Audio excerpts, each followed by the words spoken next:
In every war, there is a battle to end all battles. We are the Spy-Fi guys, and this is Midway.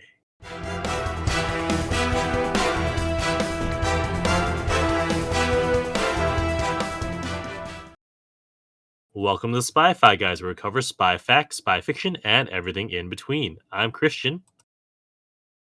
And I'm Zach. And we are covering this week 1976's Midway. Christian, is that a spy movie? Okay, you know what? You know how we love to stretch it, but there is actual real-world intelligence that happens in this movie. Yes, that's correct. So for those of you who are first tuning into the Spy-Fi guys, we expand our horizons frequently on this podcast, I would say, to movies that include military intelligence movies, those you don't traditionally think of as spy movies. And we've covered quite a few old World War II movies, old and new. So this week we are bringing on our World War II expert, Hello, ZJ. Pleasure to be here again. And this will be part of a duology, although it'll be separated by a month, because to keep with our usual format. But we're going to be doing this Midway from 1976, and ZJ is returning in about 2 months' time to talk about Midway 2019. That's the year I think it came out. And, you know, I gotta say, when I was watching this movie, it did occur to me this one could benefit from a remake. Yes. There's not a lot of movies that fills the criteria, but this one, we'll save that discussion for another time, Zach, of many movies that either do or do not need a remake. Because I'm sure we could talk hours on hours about that. But I've actually seen the 2019 Midway before on a plane, so I was only half really paying attention. So I had the bare bones idea of what happened in this, other than, shockingly, I feel like I'd even living in Hawaii and Midway being not that far, we don't really learn that much of the history of Midway in school. So I guess I'll ask, have you guys seen this movie before? I don't believe I had. Believe I've seen parts of it. The only part that I remembered was Charlton Heston crashing at the end. Spoilers. Going into full spoilers here. That's right. Here on the Spy-Fi guys, it's just full spoilers all the time. Also, it took me a while to clock that was Charlton Heston. I don't know why. I should have realized that was him from his look, but also his manner of speaking, but it just didn't clock to me. Oh my God, just such a generic white guy among so many others. Yeah. But yeah, it took me a while to realize, because there's other famous actors too, like Robert Mitchum, Henry Fonda. So it'd be hard to pick them apart. Setting aside the movie, how much did both of you know about the history of Midway itself? I guess I'd say a fair amount. The U.S. Navy maintains a great website on the Battle of Midway with a lot of first-person accounts and kind of detailed analysis. So that was something I'd read before, and additionally, I'd seen the hit documentary, The Battle of Midway. Which is actually fantastic, and I would strongly recommend it if you wanted to watch a World War II era propaganda film about the Battle of Midway. That actually does sound interesting. How long is it? Ooh, I believe just 20 minutes. Oh, then perfect. I was like, if you were going to say like an hour and a half, like I could almost do an hour. 20 minutes. Yeah, no, I think I'd be interested in that. That'd be very curious. Yeah, it goes over some of the same things. It has perhaps no one in the U.S. had as good an idea of what had happened at that point. It's a very rosy interpretation of the events of the battle. So, interesting. They totally knew what they were doing the whole time. It is actual documentary footage, and for the most part, that footage is from the Battle of Midway. So that's kind of cool resource if anyone wants to check out, some footage from the actual battle. Zach, what about you? What did you know about Midway? So the only thing I knew was that a bunch of bombers were flying around, and then they spotted the carriers basically on lock, and then bombed it, and then that's how the U.S. won the war. Okay, so now I know I said I didn't learn about it in school, but actually, thinking back now, I have actually learned a bit about the Battle of Midway, especially from an intelligence perspective. Because at the National Cryptologic Museum, I'm going to say about a year ago, they did a nice refurb of it. they have a really good exhibit about Midway and about the intelligence aspects of Midway. So I think maybe All after, right. well, depending on what our schedules are, but maybe after this, we finish up this duology, we should go over there and take a look at it and see, what actual real, beyond what our research says. What does, the NSA's museum say about it? All Okay. right. So shall we get into this? Zach, do you have our synopses? Yes, I do. So as always, we have our poetry synopses. And I know we've already done one spoiler, the big one, but spoilers continue. So here we go. So here's the haiku. Yamamoto's plan. What the hell is happening? Tom crashes and burns. Believe it's Matt. They both crash and Wow. burn. Yeah. Well, oh yeah, I guess they do. Yeah, but I'd say Tom burns and crashes. Matt crashes and burns. I think that's a great distinction, Christian. Yeah, I was going back and forth on which one to pick. But bravo. I like that. Thank you. And then here is the limerick. This is the story of Strawberry Five, who away from the Jays they did dive, broke through the cloud barrier and spotted a carrier so their friends back at home would survive. Pretty good. Oh, I like it. Interesting use of Thank you. Jays as opposed to any other phrase. Well, I was writing the syllables. And then here is the real IMDb plot summary. A dramatization of the battle that was widely heralded as a turning point of the Pacific theater of World War II. Cool. So let's get into our plot. So we start with a giant block of text that I've read and subsequently forgot. It literally went in my eyeballs and then out. I was like, this is too much reading.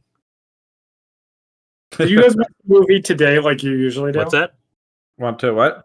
Did you guys watch the movie right before we started it maybe last week, and then I finished it last night. So it's fairly fresh in my mind. Okay. I didn't finish it right before this. I finished it about 20 minutes. There you go. Okay. There you go. But yeah, it reminded me of the Flash Gordon rolling text that was George Lucas's inspiration for Star Wars. But it says there's actual footage. That's the one thing I got in it. It says it's footage of, planes in combat. Doesn't mean that it's from the Battle of Midway. So it's actually, I could speak to that a bit because I recognized a lot of the footage. It's as far as I can tell, it has essentially no footage from the Battle of Midway. Interestingly enough, if you look very carefully, you can spot footage from, I believe, from Tora Tora Tora. Really?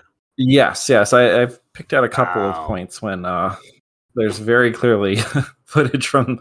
Well, there's footage from that film. There's footage from a couple of other films it looked like as well, including, and this actually was some of the best footage that we saw in there, a Japanese war movie from I believe the 50s or 60s. I don't recall, but they're just stealing from everybody. They did a great job with their sets, unlike Tora Tora Tora. All right. But yes, there was a lot of footage from World War II that was spliced in. It wasn't from the Battle of Midway. Most of the planes were either anachronistic or not from the correct side. Ooh, that's bad.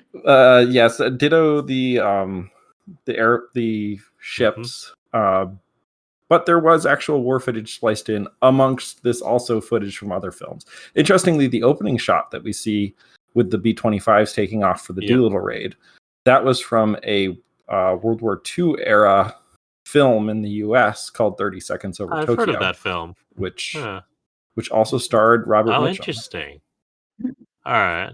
Yeah, speaking of Robert Mitchum, a few other famous names from the cast, besides those we've discussed already. Tom Selleck. I did not spot him. Where was he? Yeah. He didn't have his mustache, I think. On IMDb, he's like some general's aide. That. I did recognize Glenn Ford, aka both, Jonathan Kent from Superman the movie, and also Perry White from Lois and Clark. There you go. And then what about John Williams for the music? I did catch that. Recognize that. I'm looking through Wikipedia though, so apparently James Coburn's here somewhere. Actually, I think I spotted him. Robert Wagner's in here somewhere, number 2 himself. Mhm. Eric Estrada's in here somewhere? What?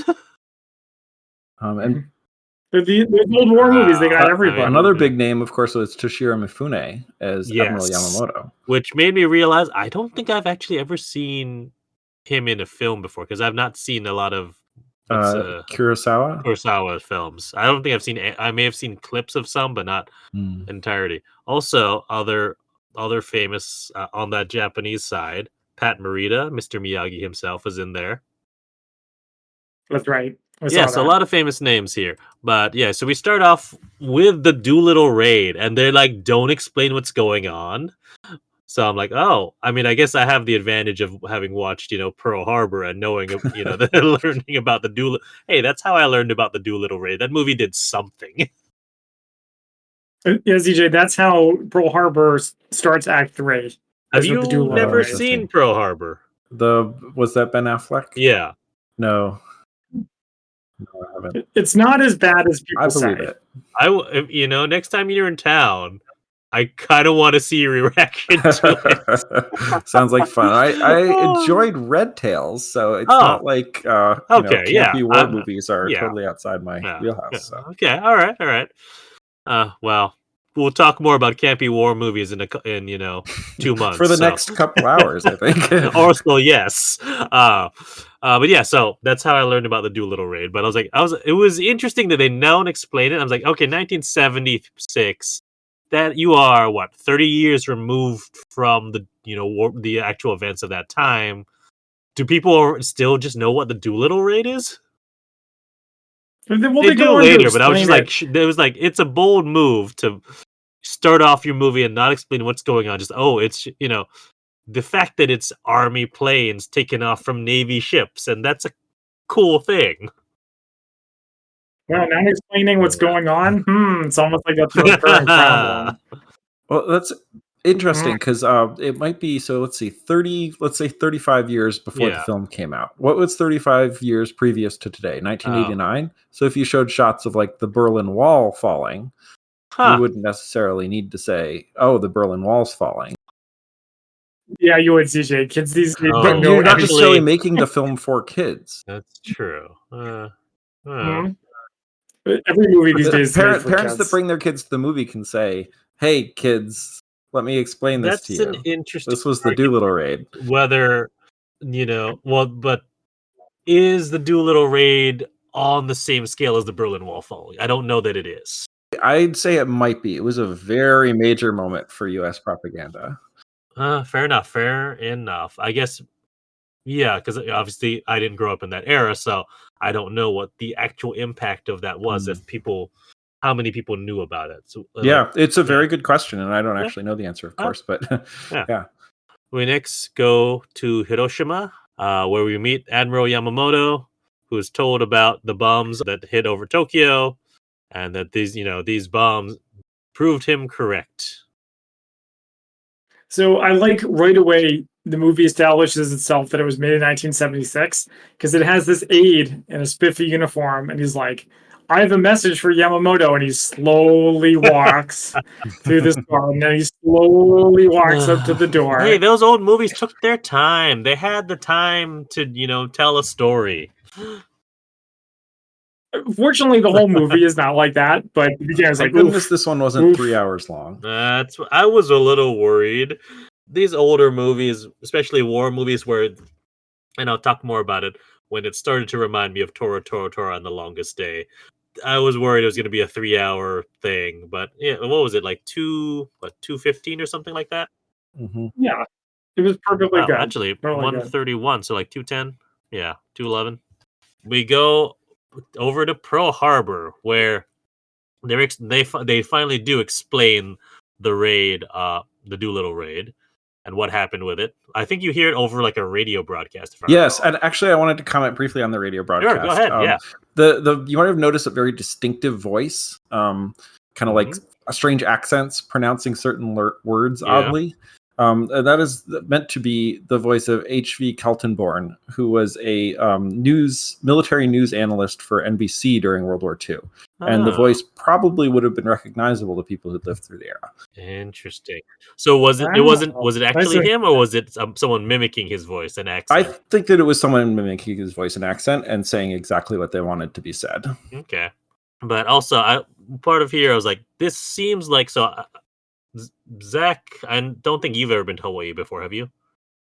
ZJ, have you been? No, but I Yes, like it. actually, my brother currently lives on Maui. I've been Oh, to nice. Maui and the Big Island. Oh, but you haven't been to Oahu.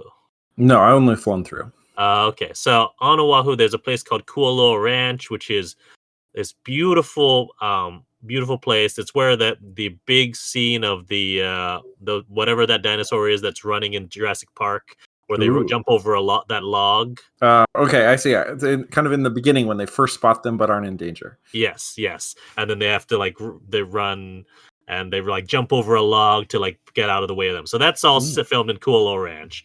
But also, it was a big site during the war, and they have one, they filmed a lot of other movies, including war movies. Actually, the whole of Wind Talkers, almost all of it was filmed there. But they also have like these bunkers that look very much like where they go into when they're like talking about the raid and when they're going to visit the intel guy, Joe. What's his face? Rochefort? Yeah. Yeah. Yes. So anyways, as I'm watching this with my wife, we're like, that looks, I don't think it is there because it's on the wrong side of the island, but it's something very similar to the one they have over at Kualoa Ranch. I believe that the movie was filmed in San Diego and around the San Diego Navy Yard. So it kind of looks Hawaii-ish because it's got palm trees, but it's not also not Hawaii, right? It doesn't have the mountains. It doesn't have... And I believe a lot of the filming of the ships was done in the Gulf of Mexico, which... That is correct. From I can't identify water just as water, so I didn't notice. But... You're slipping up, CJ. Technically, the scenes which were filmed furthest from where they occurred. Huh. Interesting. Maybe not, actually. Yeah. Maybe Florida is. But we're following Captain Matt Garth, who's got two first names. He's played by Charlton Heston. He's not based on a real character, a real person, is he? He is not. It's his role kind of takes on some of the parts that a different intelligence officer would have had, but no, he's an intelligence officer who's also a fighter pilot, who's also So he's a Mark Wahlberg's guy from Patriot, basically. Patriot, somehow is at everything. Yeah, he goes into a bunker, talks with a naval intelligence guy, Joe Rochefort. Yeah, I think. Yeah. And Joe thinks that Coral Sea will be the next place that they hit.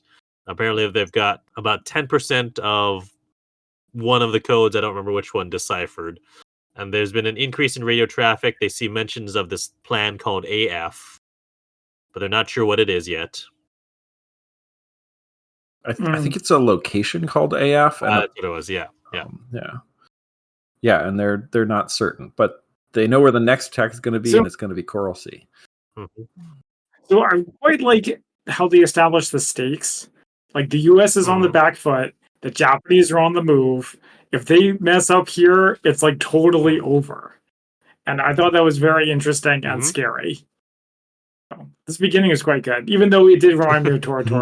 Yeah, they did a better job of establishing the stakes. It does seem like that. So at this point, when Captain Garth's son Tom arrives, I actually did think that at least when watching it, I thought it was filmed on Ford Island and like where Pearl Harbor is. I was like, because it looks quite similar to that, but apparently not. So I was like, oh wow, they did a good job fooling me, at least at that part. I don't think the Navy's very creative with their base design. That's the other thing. It was like, oh, it's probably like, especially of that era, they probably all look the same. Wow, they got a real Quonset hut. I also liked how when the dad and son meet each other, they shake hands. It's a very, very formal family, and we've very like old school masculine. Well, I think it's also to establish that they haven't. They're practically strangers at this point. He says, "Hi, Dad. It's been a great, wow, you've grown up a lot in the last 3 years," is what his dad says. So 3 years, jeez. Well, there's also been a war going on. Well, actually. So what's our timeline? How long? This is what, 6-ish 42. Months? So it would have been 6-ish months. Okay, yeah. All right, so no, the war has not been going on for 3 years. No. So he's just a terrible father. Yeah, well, it sounds like he got divorced and That's went right. on to his Navy career, and Yeah, military man. So Lifer. Tom has been assigned to Kaneohe, which is a different part of the island. And then we go to a tiki bar. You got to make it seem like Hawaii somehow.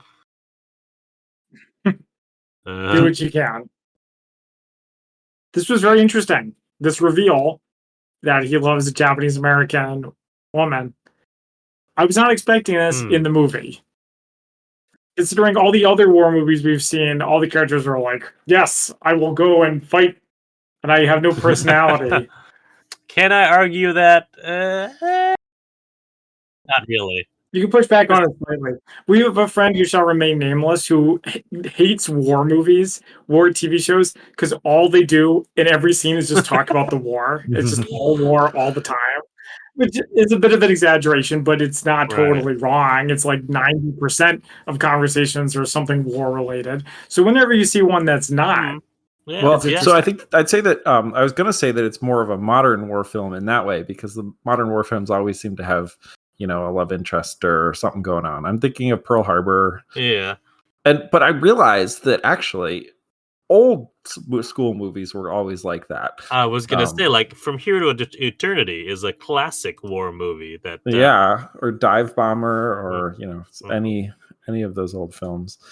Which they have to get something to get women to come and see the movie. I think that probably was some of the motivation back then. They're probably like, women want to see these other things, so we'll put them in the movie, and that'll be interesting. That's right. Just the cross-culture romance, and especially with that climate, and the fact that apparently the girl has been arrested, and that the FBI has intel on her folks. Is great. It's interesting. Yeah, so of course Captain McGarth is suspicious about this. We find out that her name is Haruko Sakura, and that she's going to be sent back to the mainland because of all this going on. So Captain Garth says he's going to try to get her file to at least look into this. Yeah. And they met at, what is it, UC San Diego or something? Yeah, that's right. Because I was like, how did you just got here and you're already in trouble with the girl you're in love with who's been arrested. How did that work? Yeah. And probably they travel in different circles, all right, too. So we go to Hiroshima Bay, where it's the battleship Yamato. It's not. Okay. I think that this might actually, because it looks like the Nagato, and the Nagato is the flagship for the attack on Pearl Harbor. Yeah. And I think that this might have been a relic from the film from Tora Tora Tora. There you go. Well, at least they got the country right. Yeah, we'll have more of that later. Yeah. But we do see that, this is supposed to be Yamamoto's flagship. There's discussion about what their plan is for Midway. They can't land on Midway unless the forces on the shore are taken out. But unlike Pearl Harbor, this is not a surprise attack, with a couple of ships. This is a much larger and more complex operation. It's something that we see in these war movies a lot, where everything has to go perfectly for it to go correctly, which is kind of like a bridge too far the last time we had PA on. I think that with this one too, there's a lot of moving parts, but actually some of the other moving parts aren't like the attack on the Aleutians. It's meant to draw away Nimitz.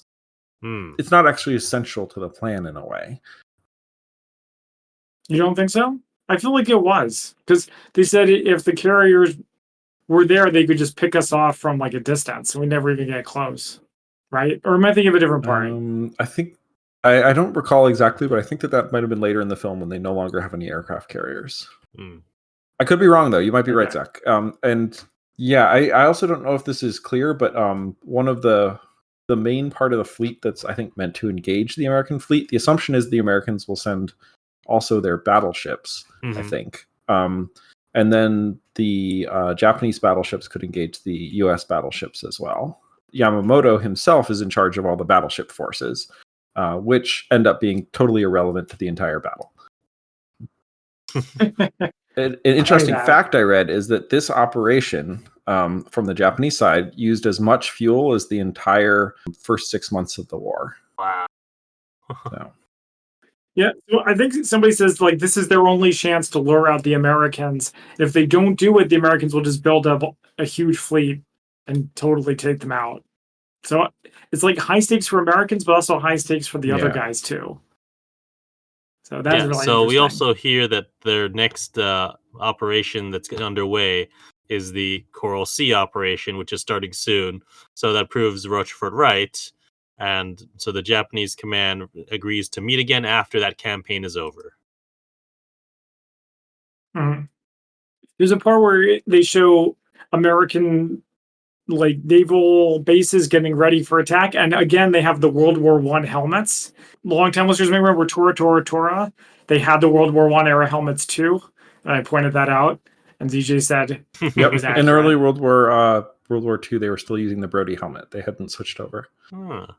We hear that the Battle of Coral Sea was, inconclusive. The Yorktown got the crap beat out of it, which I'm gonna go back to Pearl Harbor because this line always stuck with me from the end of Pearl Harbor from what's her face, Evelyn. Yeah, she says the Doolittle raid was the pivotal moment of America's war with Japan.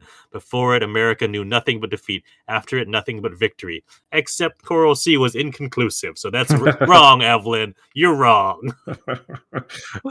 And it ignores all the naval combats off Guadalcanal. Right. The U.S. did not exactly cover itself in glory. Yeah. So I was like, I know you're trying to make a point at the end of Pearl Harbor. And actually, you know what? Again, kudos to them for featuring the Doolittle raid. But that's just wrong. That is wrong, Michael Bay. After Battle of Coral Sea, we go back to Rochefort, who is trying to figure. He was pretty sure that AF is Midway, and he uses a pretty simple ruse to confirm that it's Midway. I like this though. I mean, it's spy stuff, right? That's what we're here for. Tells Midway to transmit in the clear, uncoded, that what is it? One of their compressors? Was it? Their water purifier. Purifier. Thank you. Is down, and then they send it. The Japanese intercept that, and they transmit that back to Tokyo encoded, which Rochefort can read. That AF's water purifier is down. So that's conclusive that AF is Midway.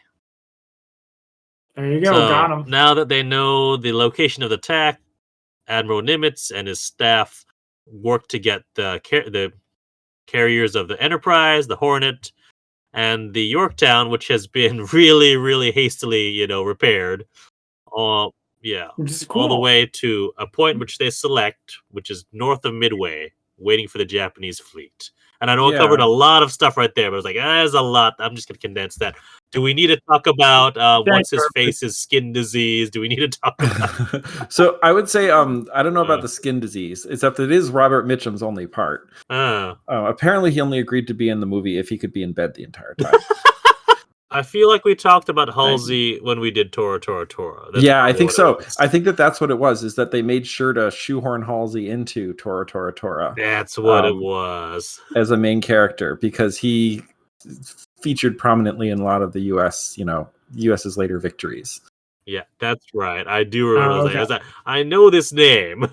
Why do I remember this name? It's a celebrity cameo. By the way, something I recently learned is that Halsey said, by the time we're through with them, the only place they speak Japanese will be in hell. Wow. It's kind of unfortunate. Oh, man. Wow. I was waiting to see if he was going to say it in the movie, and he did not. I did want to highlight, though, maybe less the skin disease, and more so the various decoding efforts, but also because I think that this is the part that's really spy-like, but also, and I think that this is also a key feature of spy and military intelligence, is convincing the higher-ups that that's what's actually going to happen. Yes, that is. And I don't want to talk too much about Pearl Harbor, but there is one line in Pearl Harbor that makes the movie, and it is about intelligence, but I will save it for whenever we get together next, and we'll watch that movie. Okay. Well, in this context, I think basically every military, so the Nimitz has his code breakers who are telling him stuff, and his intelligence team, and Admiral King back in Washington has his intelligence team that's telling him stuff. And those two intelligence teams did not agree on what was going to happen. And that's what's depicted in the movie, is that competition kind of between basically the different intelligence teams trying to convince their bosses what's going to happen and why do we know that. So interesting. And the intelligence team of Nimitz's was spot on here. So yeah, but a good thing they got listened to. It's like, look how close it is. And an interesting thing too that goes even beyond that is that Admiral MacArthur, who is currently in Australia, had his own intelligence team. Yeah. And the British over in the I guess the western side of the Indian Ocean had their own intelligence teams. And the British were convinced that the Japanese were going to attack Madagascar, which at the time, the British were occupying Vichy French Madagascar, and it wasn't going great. So it wasn't without reason that the Japanese could have gone over there. So the British saw the threat next to them. MacArthur thought that they were going to attack Australia, where he was. What's his name? King and his people thought that they were going to attack possibly the U.S. West Coast. And Nimitz, of course, thought that they were going to attack Midway. So there was a lot of competing ideas about what the enemy's doing. And when you can't see what they're doing, they're 10 feet tall and doing everything at the same time. So Yep. And I did like which commander or admiral was it who was like, I'll put us north of Midway, where basically we can defend Midway, but also if they do actually make a break for the West Coast, we can cut them off. I guess two notes on that. This is actually one of my fact versus fictions, is kind of the line in the movie versus what was reportedly told to Nimitz in real life about the intelligence. Yeah. And then the other is just noting the fact that the U.S. still had I think it was 7 of their slow battleships covering the West Coast. Yeah. So the U.S. West Coast was not undefended. Yeah, like the way they make it sound was like, all right, it is these 3 battleships that is all that's defending the West Coast. Yeah, there's slightly more, and these 3 carriers. Excuse me. Yeah. The battleships only go roughly 2/3 the speed of the aircraft carriers, so they would be way too slow to keep up with any of these movements that the aircraft carriers are doing in battle. And they don't have planes either. Yeah, so they just left them because they would have been a hindrance, not a help. But then the fact versus fiction, and I don't know if you want me to save this for later. Yeah, go for it. We're here. Well, let's talk about it. Sure. So I think that the line in the movie is, we're assuming they'll attack from the northwest, but there's no intelligence to support that. Mm-hmm. And the spy fact is that Leighton, who's kind of maybe the closest analog to him in the movie would be Charlton Heston's character. He's written out of it, despite being a major player. Anyway, Leighton tells Nimitz they'll come in from the northwest on a bearing 325 degrees, and they will be sighted about 175 miles from Midway, and the time will be about 6 a.m. Midway time. So not a ton of ambiguity in the prediction. Yeah, that is quite on the nose there. Yeah.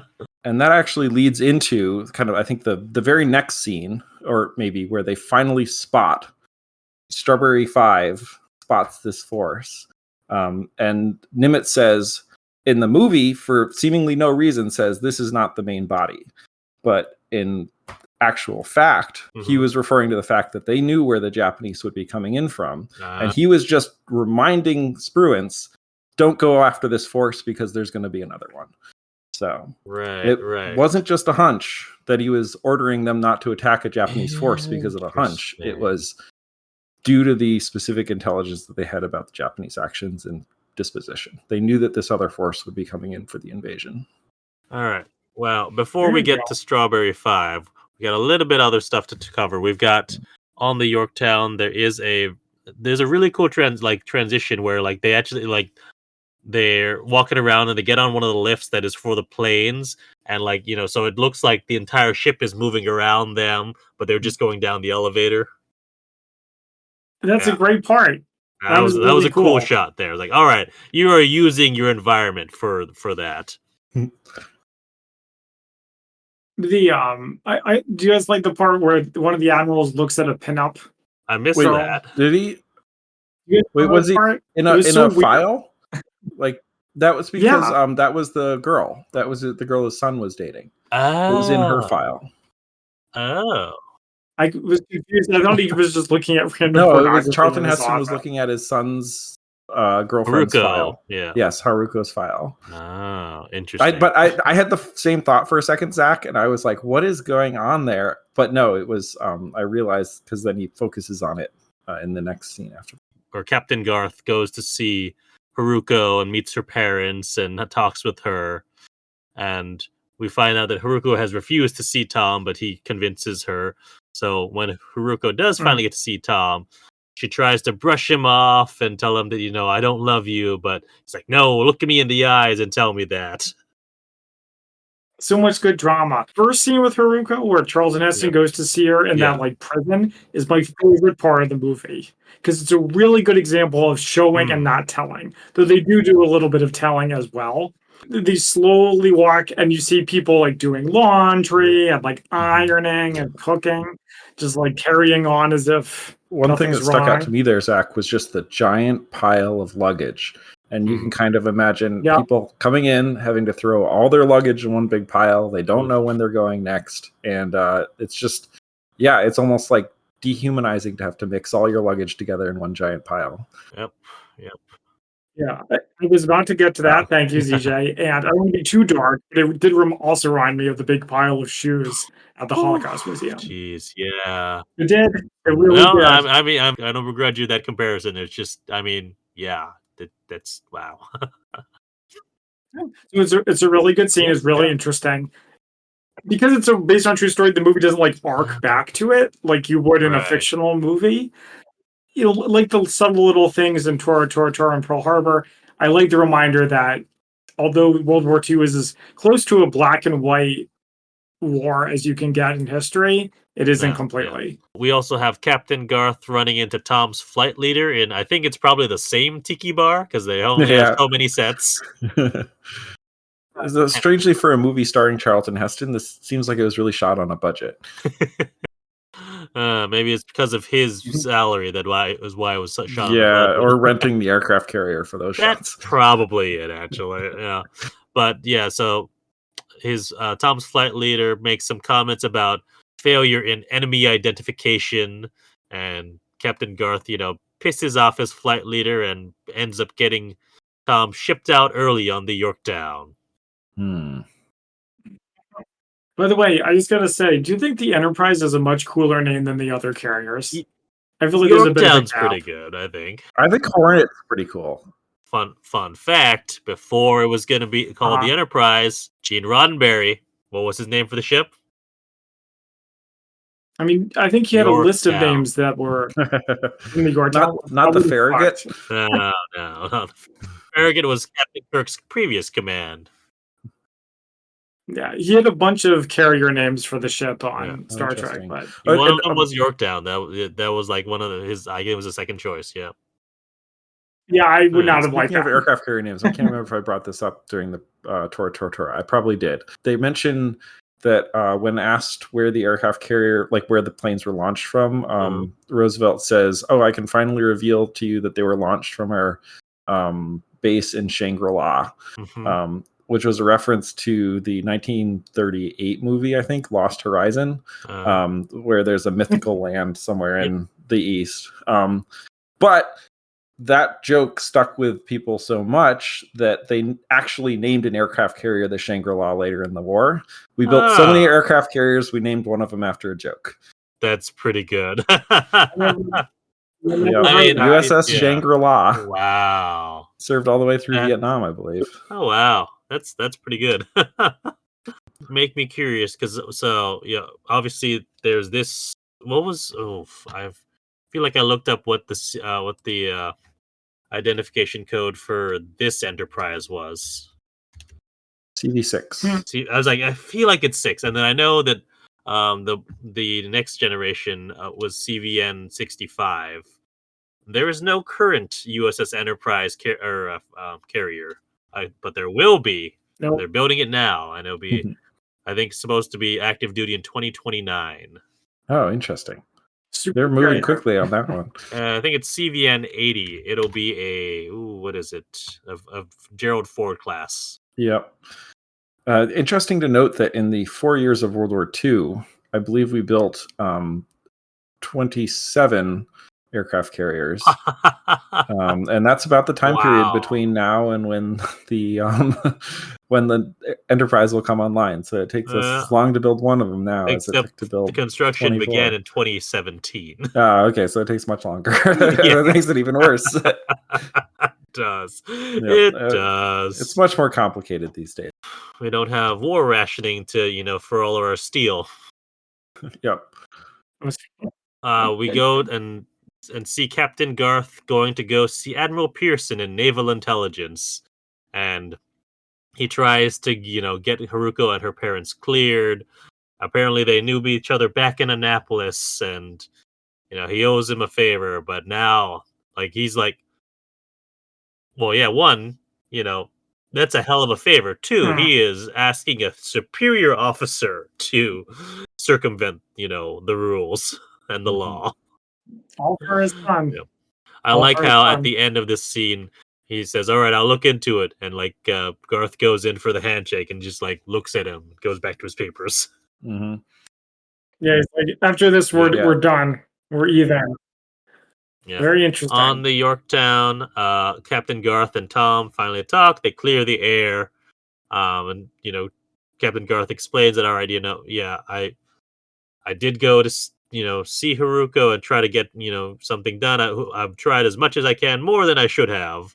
And I was like, okay, thanks for that. But I was like, and I didn't tell your flight leader to, to do this, to ship you off, but he thought he was doing us both a favor. And that's where he's like, it's going so well. And then it just goes downhill for fatherhood. Like, you're supposed to be flying, not crying in your bunk about your girl. I tried being nice. I was like, oh, you were doing so well, Captain Garth, and then you blew it. You could have had this all go off so smoothly and nicely, you were trying, but then you just blew it. But yeah, so going back to the Japanese, their carriers received word that the recon flight. Well, one of their carriers receives word that the recon flight to Pearl Harbor didn't go through. They're all under radio silence, so they can't break radio silence to ask, or tell anyone else.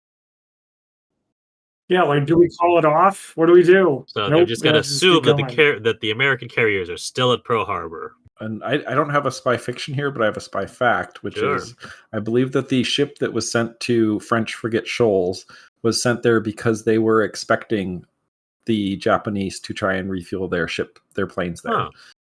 So it was another bit of I'm fairly sure I didn't double check this, but I think I remember that the Japanese code was decrypted, and this was one of the things that they did to make sure that they couldn't carry that out.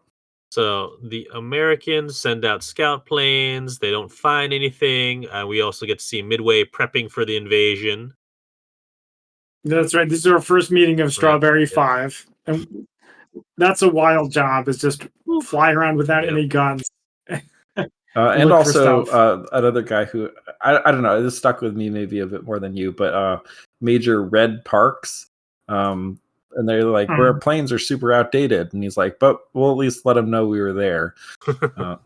Yeah, so we have, and now the Japanese carriers are stuck in a storm, so they can't see what's going on.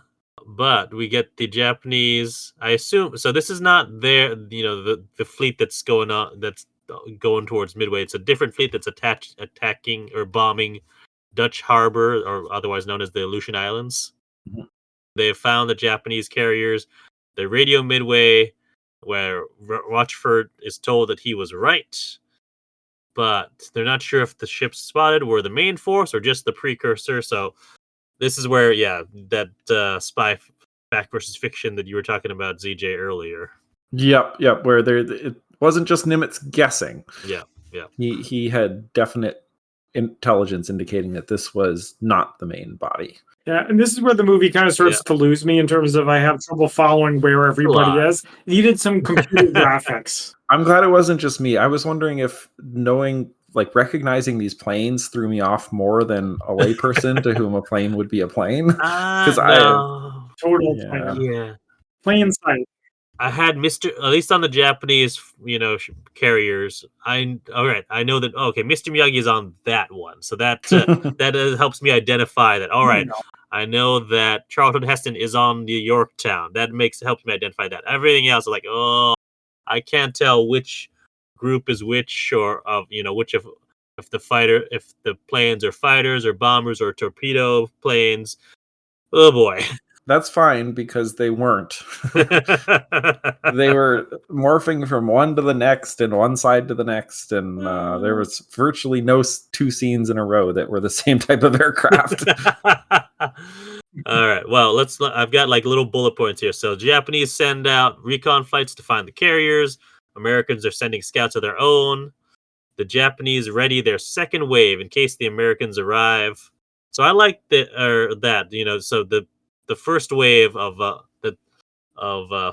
planes that they sent out to Midway, we hear that they're like the rookie pilots and that they have their more experienced pilots in reserve. Yeah, it's very interesting. And chess the pawns go first.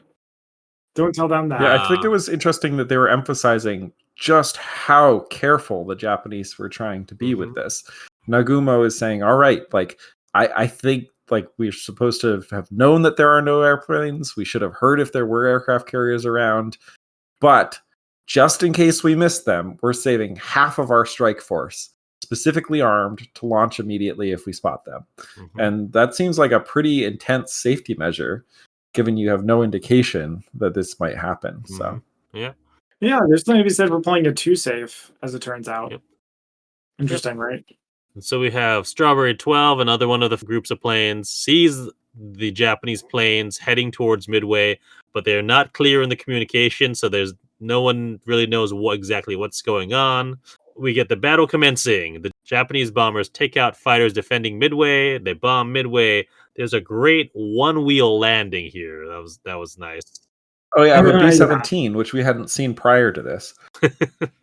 But interestingly, I don't think that this was necessarily intended as this, but there were actually B-17s flying out of Midway. B-17, of course, is a large four-engined level bomber. They fly very high up, and they bomb the Japanese from a very high altitude. And to the degree where the Japanese could see them drop their bombs and then turn and avoid where the bombs would land. So wow, that is quite high then. The American bombers reported 2 aircraft carriers sunk. And in fact hit nothing. Oh no! Which is a very consistent theme among early American battle reports. Yes. Talk about intel. I think it's interesting because in a way, showing kind of how chaotic and impossible to interpret all of these different signals would maybe make for an interesting film, but that's not what this film was. No. A remake of this movie, you might say. So one of the Japanese command, Genda, reads a report about Midway. I know he's not playing Mr. Miyagi here, but I just have him in my notes as Miyagi. Miyagi wants to bomb the airstrip. So he has them switch out the torpedoes for bombs. Remembering that Genda was a main character in Tora Tora Tora. Was he the guy who was like in his room surrounded by papers and stuff, crazily planning the attack? I think that sounds familiar. Let's look up Genda as the actual person and see if they have a thing on what he. So he was at Pearl Harbor. Yeah. Yes, Minoru Genda is chosen to mastermind the operation. Okay. Yeah. It's like seeing a returning character in a TV show. But they've been recast and act totally differently. The Americans are debating when to launch. Spruance wants to launch now. Japanese Scout Ship 4 spots the American fleet and radios back, and they stop the swap of torpedoes. It's like, oh God, guys. And then one of the other flights, which I don't remember which one it was, Waldron, as the flight leader, takes his plane on his own heading, which is not the heading that he was told to do. During the actual Battle of Midway, it was more that some of the flights were vectored on the wrong heading, and the pilots or the flight leaders who knew that, some of them essentially disobeyed the directed heading to fly the correct heading that they knew was correct. Is we're kind of told that about Waldron. He's like, he knows what he's doing. So It's like something out of a movie. Yeah, there's a lot of that. By the way, do you guys notice how much better dressed the Japanese are than the I Americans? mean, The Americans have like the open collar and they always look like sweaty. And the Japanese look really put together. Even after the carrier gets bombed, they still look like they have it together. I thought that was funny. we didn't really talk about him, but like they sort of seemingly like the star pilot of the Japanese Tomonaga Yeah. arrives to refuel. Also, we didn't talk about like the reason that Mr. Miyagi wanted, and I'm just gonna call him that just because it's Pat Morita, wanted to switch from bombs to torpedoes is that they didn't bomb the airfield at Midway because these were the rookie pilots who didn't think about doing that. Yeah, and that's what you get when you send rookie Yeah. pilots. Oh yeah, as it turns out. There's a cool shot where I thought in my notes it's a 0, but ZJ maybe it's not. Flies really low over Midway Island. I thought they did a good job with that. Interesting. Do you remember that? I do. I don't remember specifically what type of plane it was though. But they did have a lot of exciting footage during this part. I think that this was a part that they actually filmed for this movie, like all the explosions and stuff. Because you can kind of see that they have that one set, with the tower in the background. And the moment I saw that tower, I knew they were going to have someone fall off it. Were there supposed to be the fighters for the Japanese were supposed to be zeros, right? I thought so. And that's why I'm asking DJ. Yes, the Japanese fighters would have been zeros. A lot of the footage from, I believe it would have been the Japanese film that was made, is fantastic. They did a great job with every type of Japanese plane. It seems very accurate. I think all the markings are very accurate. And then that'll be interspersed with just random other footage that they got from somewhere. So, what's the name of the Japanese bombers? I can't remember that. So the U.S. nicknames for them were the Kate, which is the kind of more level bombing / torpedo bomber, and then the Val, which is a dive bomber. I would not remember those either. So I think also around this part is where I definitely got reminded of Tora and The Longest Day, because especially Tora, because like when they're switching, and I understand why they did it, but when they're switching between all the different squadrons of planes, they like the big white letters. Who is this pilot and all that? It's like gosh. Yep, they got to do it. Well, that was actually something that I wish there had been more of. Because there are, they highlighted some of the major characters and players, and there are a lot of people who played very important roles during the Battle of Midway, and I thought that I kind of would rather have seen them write more around those stories, rather than add Charlton Heston bombing them at the end. Yeah, but it is interesting because I think that this is when the first torpedo bombing squadrons arrive, right? Yeah. So, well, we have a lot of things going on sort of simultaneously, but we have the American scouts returned. We get the general quarters. We see Tom again, and he launches. We get Waldron's flight finds the Japanese. They go in. This is some good footage here. The Japanese don't have, or at least this ship doesn't have fighter coverage. So, but a lot of the planes are taken out. Waldron's hit. A plane releases a torpedo, but it doesn't hit. Mm-hmm. What is this note? Pull out. Oh, pull out. I think it's Waldron or someone. He's shot, and he pulls the bullet out of his arm. What's his name? Son does that. Was that? I don't think that was him, but someone does it. Could have been. Yeah, it might have been. No, actually, I think this is Edson Gay. That's right, because I have my next note is he goes down, but the pilot survived. So yes, that's right. I forgot about that. Yeah. And then we get Bombing Squadron 3, headed by Max Leslie. They arm their bombs, but they have to use manual control because the electronic arming isn't working. And this is where we switch between Fighting Squadron 3 and Torpedo Squadron 3 and Bombing Squadron 3. It's like, yeah, all sorts of stuff happening. Yeah. And no one knows where anyone else in. So maybe that's why they're doing this, is so we feel as confused as the pilots. Yeah, so it feels sort of random. Yeah. I'm glad I'm not the only one who's confused. What was my next? Oh yeah, so one of those Squadron 3s spots some ships, and then Tom gets shot up, and he's on fire. This part was crazy too. I thought he was gonna die for sure. I definitely thought he was like it looked like 3rd-degree burns. It looked bad. And then we have a Japanese scout who sees all of the carriers, but of course his transmitter isn't working. Yep. Again, it feels like some kind of Hollywood thing, but that But is is it historically what actually? happened. Wow! Like my phone's out of batteries. That's why I can't Uh-huh. call the police to deal with Uh-huh. a serial killer. Have another squadron leader, McCluskey, who like sees some ships, but we can. I like this. They show. Is your show not tell, Zach? Well, they show and tell, but they show first Mm. that all right. You see his fuel gauge is going wonky, Mm. and then his his backseater is like, "Oh, no, we got his gun. I assume it's a gunner. Got to turn back." So yeah, I know. And then the Japanese longer. realize that there must be more than one carrier because there's so many ships. Important detail here is that McCluskey spots a Japanese destroyer, Yep. which in the shot there are two ships. So I was like, but the Japanese destroyer had attempted to torpedo the USS Nautilus earlier in the day, which had spotted the Japanese, but not had time to radio a report. It did not successfully charge them, but it was racing back to the fleet to get back in formation.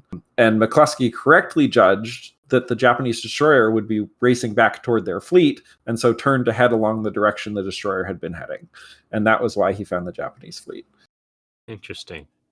Yeah, we have McCluskey finding the carriers and they go for bombing runs, and this is where we get 3 of the carriers on fire. Okay, so this really confused me. And ZJ, maybe you can help me out. I don't want to say it ruined the movie, but it kind of did. So there's a part where the Americans attack. Yeah. And they get totally destroyed. And one of the Japanese says these Americans are sacrificing themselves like samurai. Do you guys remember that part? Yeah. And then later they attack again and they win. And what's the difference? Like, why did one work and one didn't? That's an excellent question. I wish that they'd done a better job of this in the film. So the difference is the torpedo squadrons versus the bombing squadrons. Ah, yes. The torpedo squadrons were flying old, outdated by this point planes that were very slow. And the idea with a torpedo attack is you can't actually go too fast because your torpedo will like skip off the water. So you have to go low, you have to go slow, you have to stay on target, and you got to line it up and do a group attack so that, all the torpedoes go forward and they can't dodge all of them. But that requires coming in low. They're supposed to have fighter cover, but they lost their fighters at some point, or the fighters never found them. And so the torpedo bombers actually attack, and this isn't shown in the movie, but bomber planes from Midway as well attack, and are just totally cut up because they're flying low, they're flying slow. The Japanese Zeros are above them because they're covering the carriers, and all the Zeros just dive down and just make mincemeat out of the torpedo bombers. It's a total disaster, and none of them score any hits. Okay. Well, so yeah. Thank you. But why does the second one work? Because they're not torpedoes, they're bombers. They're dive bombers. The way they attack is they fly high up, spot the aircraft carriers, and then dive straight down onto them. And historically, what happened for at least one of the dive bomber attacks is the Japanese didn't even notice the dive bombers were there until they were already making their attack runs. That's kind of because all the fighters had flown down. I think at one point they say in the film, we no longer have any fighter cover, and draw attention to that. They do say that. Yeah. The dive bombers then are very high up, and no Zeros can fly up that fast to get to them. So the dive bombers attack and drop their bombs and are essentially are not attacked at all during their attacks. So that's why they're so effective, is because they're able to, because of the sacrifice of the torpedo bombers, attack totally undefended targets, essentially. Christian, did you get any of that from the movie? I got that they were different. Like one was torpedoes and the other was a dive bomber. And I understood that. I guess I didn't understand the nuance of why it was more successful. I just saw that it was more successful as a dive bomber versus a torpedo. Yeah. And in retrospect, I can get it. Yeah. Oh, yeah, that would make sense because for the torpedoes, you really got to be low and then release, as opposed to a dive bomber where you can come in from up high and you have less of yourself exposed. You've got a smaller target for them to hit when you're coming up that high. Yeah. And I realize I'm using hand motions. Like, this is a audio medium. I missed that too. I had the film pulled up, so I didn't see your hand motion. Yeah. some Japanese fighters find the Americans. I think they follow. I think it's McCluskey or one of the other squadrons. Follow them back. We see Tom makes it back to back to the Yorktown, but he crashes into the deck. Medics take him out of it. He's still alive though. Yep, and the footage of a plane landing and crashing is actually historical footage. Ah, that's cool. It's not the type of plane he was in, but of course not. And I have noted down here, you can really tell the music is by John Williams. Yeah, Japanese try to mount attack. They hit the deck of one of the carriers. Of course, it's the Yorktown, which has been, hastily put back together after Coral Sea. The radio is down. They have to transfer the flag, which led to the question of, for me, like, wait, how are they getting the Admiral off that ship? And then they answered very quickly, the Admiral's barge. I was like, oh, okay. I was like, they're not going to send him out on a dinghy to the other ship, so how do they get him out? They have him swing over like Tarzan.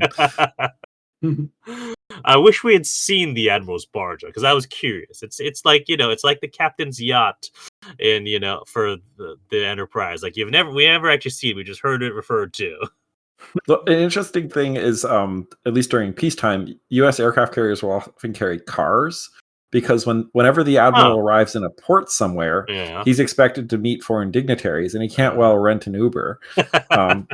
So they bring their cars, and the U.S. Navy drives their cars, wherever they've landed. That's fun. There's a lot of room, might as well. We have the Japanese scout plane whose radio went down, finally returns to the fleet and gives his intel. Just as historically happened. I do have a note from the Japanese attack, because I think they essentially only used footage of American carriers the entire time that the Americans were attacking. That's funny. So the Americans bombed American aircraft carriers, but somehow I think that they got footage of a Japanese aircraft carrier being bombed during the Japanese attack sequence on the Americans. So the one piece of footage of a Japanese carrier being bombed they showed during the attack on the American aircraft carriers. So that was when I decided that the person who picked out this stock footage really was not taking any of this seriously. I also have noted that I feel like the way that they cut the battle scenes was just incomprehensible. Yeah, it was, especially if, they're picking from all these sources. I know that they wanted to, put real footage in there. They had to find, whatever they could, but still, there were some real cool shots, but a lot of times it was just not very, visual. As a visual medium, it was not visually told well. No. You were supposed to infer that certain objects carried over momentum between some scenes and not between others. Yeah. I find out that Tom is going to be okay, and his hands are heavily bandaged. And his dad goes to see him, and he asks his dad to bring a picture of him and Haruko ashore. And this is where Captain Garth is told, all right, we have more planes than pilots. You used to be a pilot. Do you mind going? Okay, I guess so. Even though when was the last time he logged any flight hours? Who knows? In what kind of plane was he rated in? Who knows? But I'm going to fly this plane. Yeah, it seemed a bit far-fetched. I guess we needed him to do something action. So we go back to naval intelligence, I assume at Pearl, where they've confirmed that the 3 carriers, actually no, it is at Pearl because Rochefort's there. 3 carriers out of the 4 are damaged. They could bring the fleet home, but who is this who says, I want that 4th carrier? Nimitz. There's a line here that the Japanese have 6 fighters and 10 torpedo planes left. Is that out of all of their planes or just from that ship? Out of all their planes, because they only have 1 ship left at that point. They hit 3 of them. Right, of course, because they've only got they had 3 carriers and I had 4. Wow.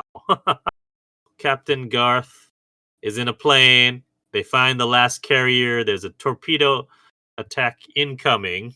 And here's where I get a flash forward to about, let's see, this is 1976. Is it 7 years in the future? Intensify forward firepower. Too late. Where a plane hits the bridge of one. Actually, I don't even remember which side it's on. That's how incomprehensible this part is. It hit the bridge of the Yorktown. It was the Yorktown. All right, yeah. So one Japanese plane hits the bridge of the Yorktown, which of course reminded me of Return of the Jedi, where that A-wing flies into the Super Right. Star Yeah. Destroyer Executor. It also hits like below the bridge, so the bridge crew aren't actually all killed Yeah. in the movie. Did that actually happen in real life? No. Oh. I know. I believe something like it happened in one of the other naval battles, where prior to any kind of official, kamikaze force from the Japanese, a Japanese pilot did steer his plane into a U.S. ship, but I don't remember the exact context, and I don't believe it was here. And I think this is also the point where they give the order to abandon ship because it's listing heavily, just been hit by 2 torpedoes. The bottom had holes in it before they even started this battle, and it just, busted up the plate that they had. But the interesting fact here is that the USS Yorktown, the next morning, was still afloat.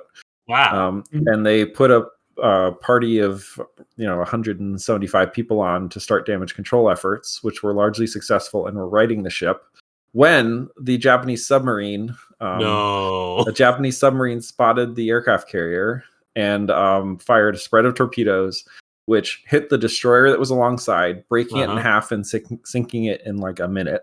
Wow. And then additionally hit with two torpedoes on the Yorktown, which finally did sink it. Wow, So that it kept going for a long time there. Yes, and there were actually 2 wounded sailors on the Yorktown who had been left for dead, who started firing a machine gun off in the morning to attract people's attention because they'd been left on the ship when everyone left. Oh, I will say I was a little concerned for Tom because Tom was on the Yorktown. Yeah, they had some line about transferring him in about 45 minutes. They did make a lot of drop lines. All right, I assume he got off of it then. Yeah. That last Japanese crew or carrier, there was someone in a dive bomber, and of course it's Captain Garth. Yeah. And he makes the crucial, dive bomb hit and takes out that last carrier.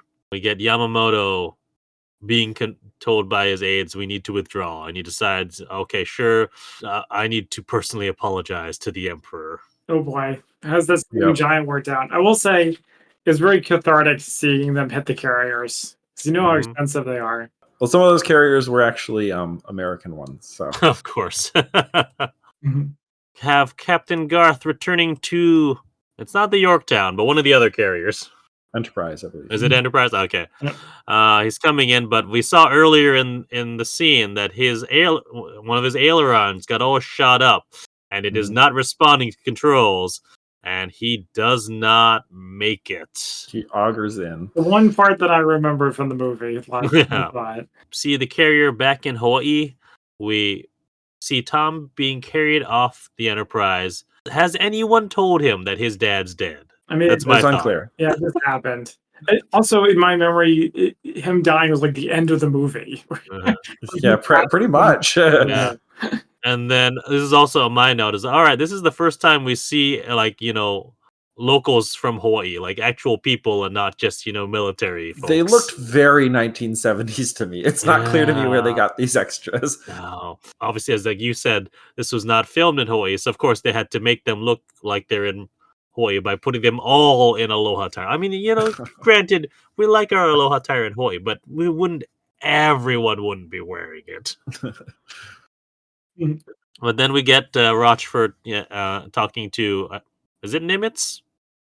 Someone. Yeah. Yes, it would have been Nimitz. Yeah. I was like, all right, were we better than the Japanese or just luckier? And then we end with the big giant Churchill quote that, like the beginning block of text, went in my eyes and completely out of my brain after I read it. Yeah. It was, I think, a Churchill quote about the Battle of Midway and how great it was. Okay. Well, yeah. And with that, our movie ends. I did have one final note about Charlton Heston. I guess you guys didn't pick up on this, but he crashes a jet plane.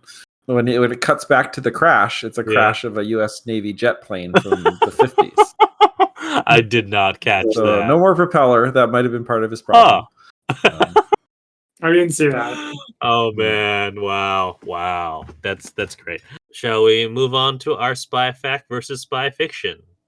Yeah. ZJ, did you have anything else you wanted to talk about for this particular section, or did we? No, I think I went Wait for through the- mine Alright. during the movie. So I've got very short stuff. I know Alright. Zach's got a decent amount, so let me go first. At one point in the movie, they refer to Sync Pack. I was like, "What is Sync Pack?" Oh, yeah. CINCPAC, Commander in Chief Pacific Fleet Headquarters. So that's Commander in Chief CIC or Mhm. CINC, and then PAC. Yeah, so that's what that stands for. It's not quite an acronym. They use all of the word in and part of the word Pacific, and none of fleet. The last thing I've got. This movie uses a slur for Japanese people a lot. I went through the script 24 times. They say it in this movie. yep, it's incredibly historically accurate. Pearl Harbor uses it 6 times. Tora Tora Tora uses it 4 times. Windtalkers uses it 10 times. So, of the movies we've covered here on the Spy-Fi Guys that I can think of, this has definitely got the most of it. It's a lot. It's More than interesting. twice as Yeah. much. Yeah, 24 times. Really? I went through the script. I was like, all right, let me try searching Japanese. Or just the 3 letters GAP. Oh wait, they came up with Japanese. Let me add a space after that. Oh, I'm forgetting when they pluralize it. There It you gave go. me another 10. I was like, oh my goodness. 24 times. All right, Zach, what do you got? My research comes from a blog, Michael C. Smith, Puttering in the Study. He says quite a few things about the movie. He says it's fairly accurate.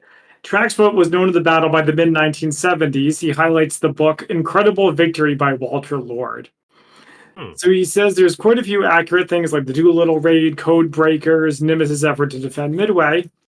And the most obvious is that Charlton Heston's character is fictional, but he approximates the intermediary role of Commander Edwin Layton, Nimitz's intelligence chief, who, against Washington's express directions to the contrary, obtained and relayed the cryptanalysis results directly to Nimitz. Interesting. Tune in about 2 months' time. We might hear more about Layton. Yeah, exactly. He wanted to interpret it himself, so he went to go look. So a few other things. In reality, the aircraft never landed on the Yorktown as it was under attack. This was the Charlton Heston's. He was the squadron leader from the Yorktown. Yeah. The Yorktown was under attack, so he was redirected to the Enterprise, where less than 2 aircraft that ran out of fuel were shot down while circling and made up half the strike. The film doesn't show the Yorktown being abandoned. It was abandoned and then sunk. Which ZJ told us about Yeah. just not too long ago. Abandoned, unabandoned, reabandoned, and then sunk. Okay. So next about Rochefort. Yeah. He did wear a smoking jacket and carpet slippers. Oh yes, I was wondering about that. Yeah, the movie gives the impression he's just a kind of weird guy, eccentric. But the reality was he was working long hours on concrete floors in a room that was chilly. Okay. It was chilly in order to get the computer equipment operating more efficiently. Of course. And by the way, he passed away 1 month after the movie came out. Really? Oh, wow. Interesting. He was certainly scapegoated by the DC Naval Intelligence Committee after the battle for being right. King turned down Nimitz's recommendation that he receive a medal for his intel work. He was transferred to command a floating dry dock in San Francisco.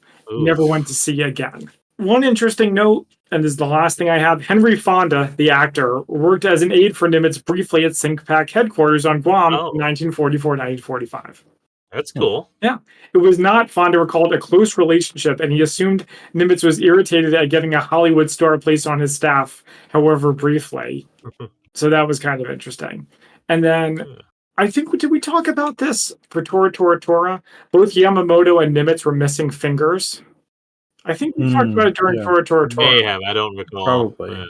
Yeah. Yamamoto lost 2 during the Battle of Tsushima. Nimitz in a Operation Engine Room Tour.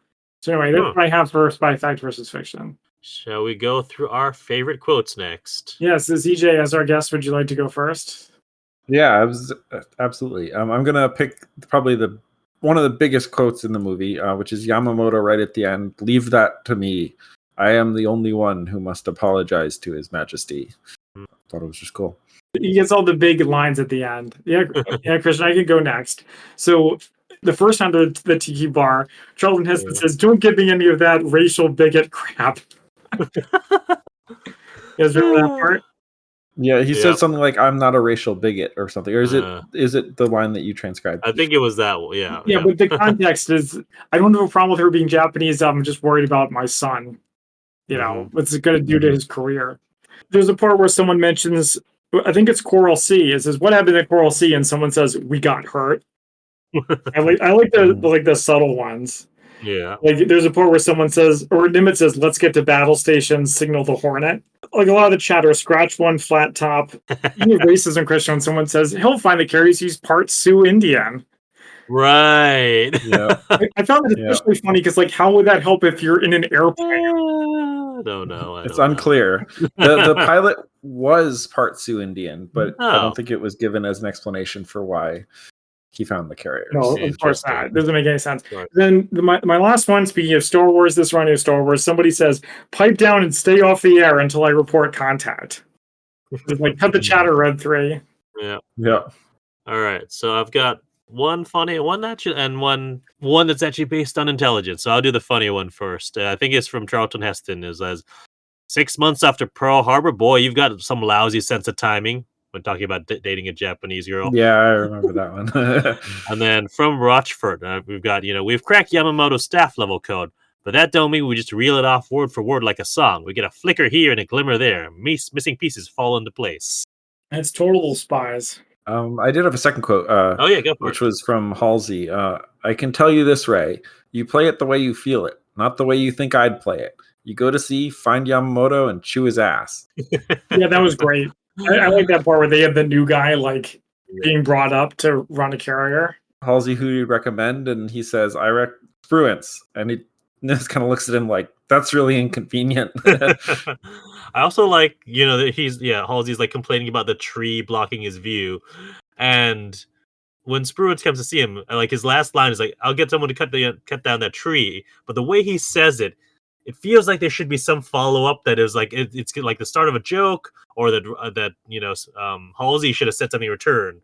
But it's just nothing. It just ends with that. I think that's very similar to what we saw in Tora Tora Tora, where it's something that happened, and so it just feels so out of place when it's in the film. That's right. Yeah, there's they have to include the things that actually happened, but it just feels so random. There's no narrative purpose to it. Yeah.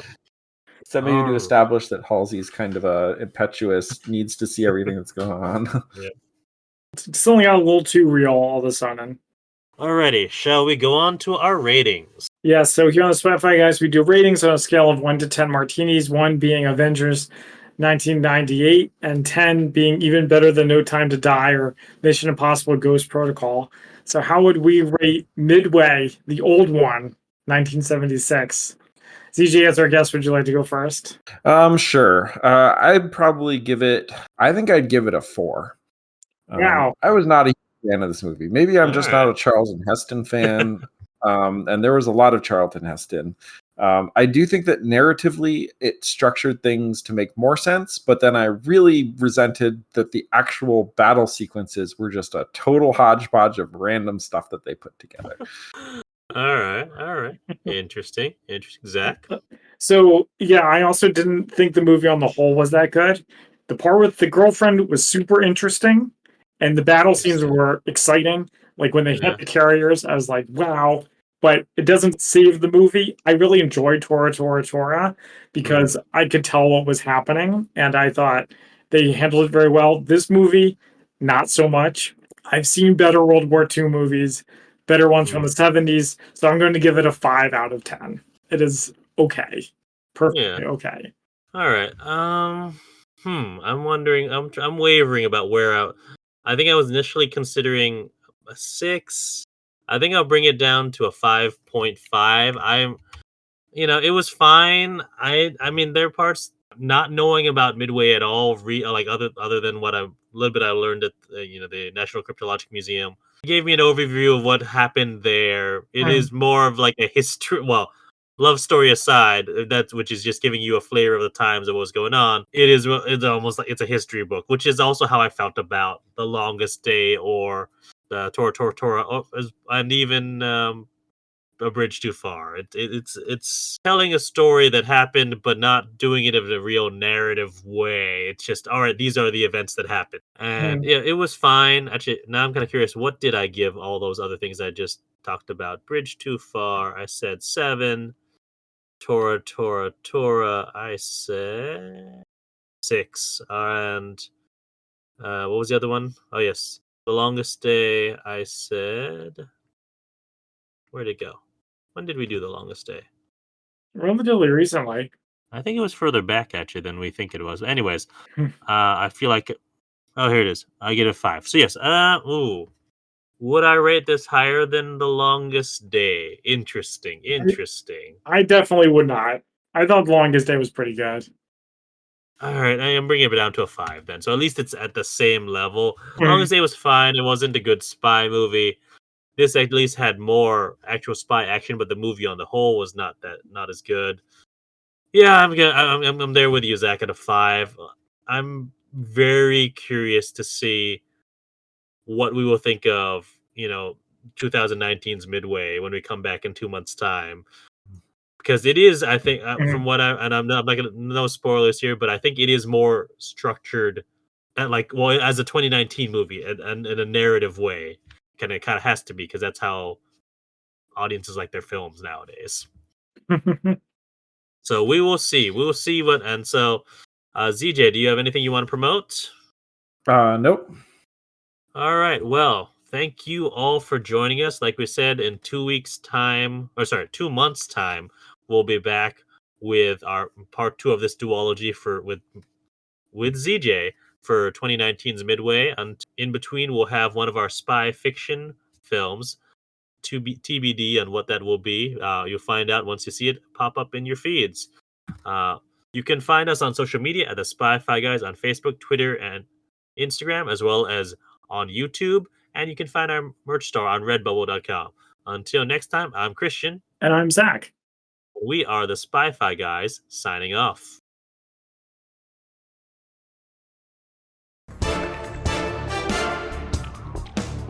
Thank you for listening to the Spy-Fi Guys. If you enjoyed our podcast, please be sure to give us a 5-star rating on iTunes. The theme song from this podcast is Mistake the Getaway by Kevin MacLeod from Incompetech.com. Licensed under Creative Commons by Attribution 3.0. Films, books, and television shows reviewed by our podcast are the intellectual property of their respective copyright holders, and no infringement is intended.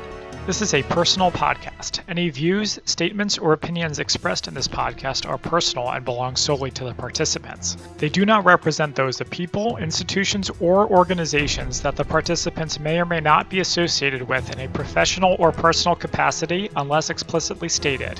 Any views or opinions are not intended to malign any religion, ethnic group, club, organization, company, or individual. You can find our podcast on social media at The Spy-Fi Guys on Facebook, Twitter, and Instagram.